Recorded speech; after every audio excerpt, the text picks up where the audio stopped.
अगली खबर की ओर बढ़ेंगे। जेपीएससी रिजल्ट धांधली मामले को लेकर सीआईडी ने महत्वपूर्ण दस्तावेज जब्त किए हैं।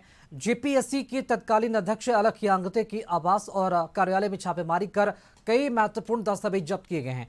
इस कार्रवाई के बाद झारखंड मुक्ति मोर्चा ने केंद्र सरकार को झारखंड से सीख लेने की नसीहत दी है। वहीं बीजेपी की माने तो जेपीएससी का सिस्टम भ्रष्ट है। राज्य सरकार गड़बड़ियां मान रही है लेकिन परीक्षा रद्द नहीं कर रही। वहीं कांग्रेस का कहना है कि राज्य सरकार ने इस मामले को गंभीरता से लिया है। संज्ञान ली तभी तो ये सब हो रहा है। मेरी बात सुनिए, केंद्र में मोदी की सरकार, एनडीए की सरकार, क्या कुछ हो रहा है? छात्र सड़कों पर हैं, तमाम राजनीतिक दल सड़कों पर हैं, विरोध प्रदर्शन पुरजोर तरीके से पैन इंडिया में हो रहा है, लेकिन यह हठधर्मी सरकार के कान पर जू नहीं रेंग रही है। लेकिन झारखंड में वो स्थिति नहीं है। झारखंड में एक संवेदनशील सरकार है। हमें लगेगा कि कहीं कोई किंतु परंतु है, कोई भ्रष्टाचार है, प्रथम दृष्टया कहीं धांधली नजर आएगी, सरकार एक्शन मोड में नजर आएगी। और वही जो जेपीएससी के भी अध्यक्ष बने हैं, अब उनके ऊपर जब शक की सुई है और हमें तो लग रहा है सरकार उनकी मुख्यमंत्री से ध्यान भटकाने के लिए उनकी गिरफ्तारी भी न कर ले, तो ये साफ था कि पूरी की पूरी दाल काली थी। लेकिन हमारा दो प्रश्न अभी भी है। 400 लोग क्वालिफाई किए उत्तर प्रदेश से और बिहार या हरियाणा से, तो ये तो मल्टी स्टेट की मामला है ना। तो इसमें तो एक एजेंसी चाहिए जो पूरे देश में इन्वेस्टिगेशन कर सकती है। तो सीबीआई इंक्वायरी क्यों नहीं कर रहे मुख्यमंत्री जी? और सब गड़बड़ियां मान रही है सरकार, लेकिन परीक्षा रद्द नहीं कर रही। आखिर ये हठधर्मिता क्यों? सीआईडी जांच करवाए। हमने जेपीएससी के अध्यक्ष का इस्तीफा लिया। हमने अधीनस्थ कर्मचारियों की गिरफ्तारी सुनिश्चित की। एजेंसियों के ऊपर भी हमने सीआईडी जांच करवाया और उसकी भी गिरफ्तारी हमने सुनिश्चित की।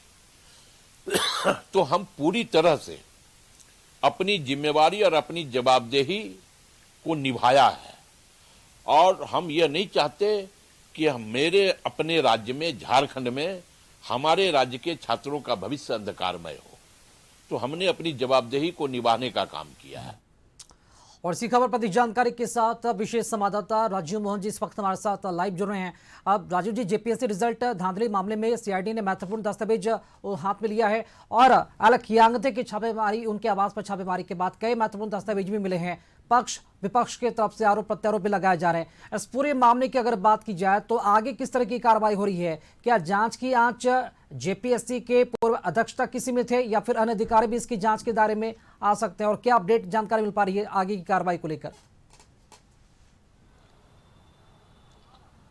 देखिए, निश्चित तौर पर जो जेपीएससी को लेकर जिस प्रकार की गड़बड़ी और धांधली का आरोप लगा था, उस सिलसिले में सरकार के स्तर पर सीआईडी से इसमें छापेमारी कराई गई है। छापेमारी में 5 आरोपियों की गिरफ्तारी हुई है, उन्हें जेल भेजा गया है।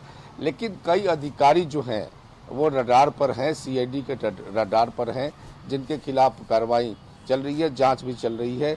और इसमें सबसे बड़ा जो चौंकाने वाला सामने मामला आया वो कि जेपीएससी के जो अध्यक्ष थे उनका इस्तीफा हुआ और इस्तीफे के बाद जो है दूसरे ही दिन उनके घर पर, उनके दफ्तर में छापेमारी की गई सीआईडी की तरफ से और दावा किया जा रहा है कि कई महत्वपूर्ण दस्तावेज प्राप्त हुए हैं और उसके आधार पर कार्रवाई आगे बढ़ेगी।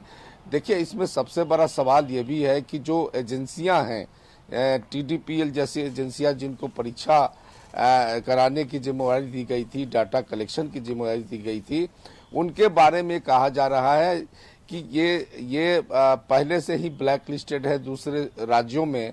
तो ऐसे कंपनियों को फिर झारखंड में कैसे काम करने का मौका दिया गया, इन तमाम चीज़ों की कह सकते हैं कि जांच चल रही है।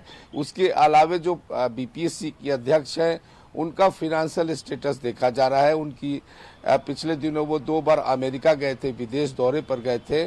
तो ये भी देखा जा रहा है कि अध्यक्ष रहते हुए उनको किसने फंडिंग किया था या वो अपने पैसे से गए थे, किन कामों से गए थे। तो तमाम पहलू पर जो है जेपीएससी के मामले में सीआईडी जांच कर रही है और सरकार का दावा है कि जो लोग भी इसमें गड़बड़ी करने की कोशिश की है, गड़बड़ियां की हैं, उनके खिलाफ कड़ी कार्रवाई की जाएगी, उनकी गिरफ्तारियां होंगी और उनको सजा भी दिलाई जाएगी। जी तो राजू इस जी, तरह के से कहें महत्वपूर्ण कि सवाल, जो सरकार ने दस्तावेज बड़ा- बरामद किए गए हैं छापेमारी के बाद, क्या एल कियांगते से पूछताछ भी हो सकती है उन्हीं दस्तावेजों के आधार पर? निश्चित तौर पर जब दस्तावेज मिले हैं, अगर उसमें कोई ऐसा लूपहोल्स मिलता है, कोई साक्ष्य प्राप्त होता है सीआईडी को, तो निश्चित तौर पर उनसे ये पूछताछ होगी।